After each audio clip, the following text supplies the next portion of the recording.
अस्सलाम वालेकुम दोस्तों, तुसीं देखते पे लुडन पंजाब टीवी ते मैं तुहाडा मेज़बान मोहम्मद अहमद। सब तो पहले जनाब अपने चैनल नूं करो सबसक्राइब, बैल आइकॉन करो प्रेस ताकि मेरी आने वाली अच्छी और बेहतरीन वीडियो मेरे वीर वेखन सब तो पहले।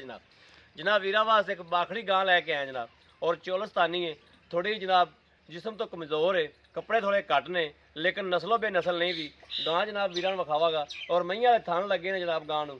जनाब मेरे वीर वेखन 8 पारा जनाब दुध देंदी, कोई 2 सेर या 1.5 सेर होगा, और मुल्लों बड़ी मुनासिब बकरी वाला मुल है जनाब। और हर चीज़ मेरे वीर सामने। मगर जनाब वच्छा वा, वच्छा भी बड़ा वीर विखावागा। और तकरीबन सूई नूं 10 महीने हो गए ने सूई नूं। हर चीज़ की तसलियाँ करावांगे। है जनाब टोरा फेरा हर चीज़ वीर की तसली।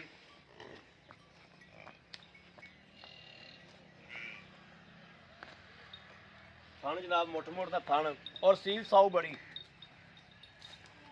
एक घरेलू गां है जनाब।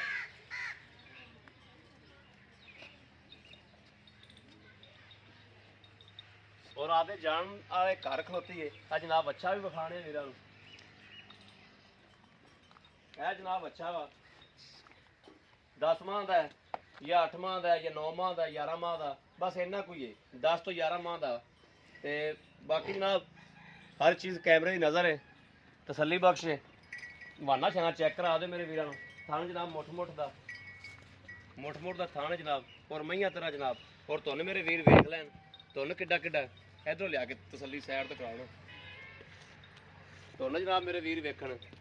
और झालर हर चीज़ कैमरे की नज़र है जनाब। मुठ मुठ का थान है, विरल शिरल ठीक है, और मोटा जनाब थान साफ सुथरा।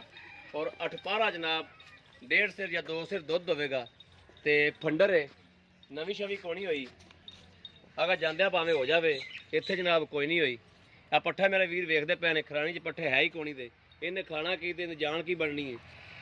जे खांदी भी तो सुक्की छेल सुक्की टांड खांदी पी। अगर मेरा कोई वीर लै जाएगा इंशाअल्लाह हथ पला मारेगा तो जानवर पूरा बन जाएगा, पूरे दिन का जानवर बन जाएगा। और जनाब इनकी कीमत मुनासिब जी है वो जनाब 1 लाख रुपया वा दोवां जोड़े का ही, वच्छे का भी तो इनका गां का भी जनाब, दोवां का 1 लाख रुपया कीमत है। अगर मेरे किसी वीर के भरा ने लैनी हो, राबता नंबर 0307 00 15 881 यो जनाब व्हाट्सएप नंबर है, यो राबता नंबर है। बाकी उम्मीद करा साडी अज वाली वीडियो मेरे वीरों पसंद जरूर आएगी। अगर पसंद आए कमेंट लाइक शेयर आदे वीर नूं जरूर करते रहो, ताकि तुहाडा वीर तुहाडे वास्ते बाहर फिर के जनाब जानवर लभदा रहे। बाकी इस वीडियो तो आदे वीर जो इजाजत अल्लाह ने के बाद पाकिस्तान जिंदाबाद।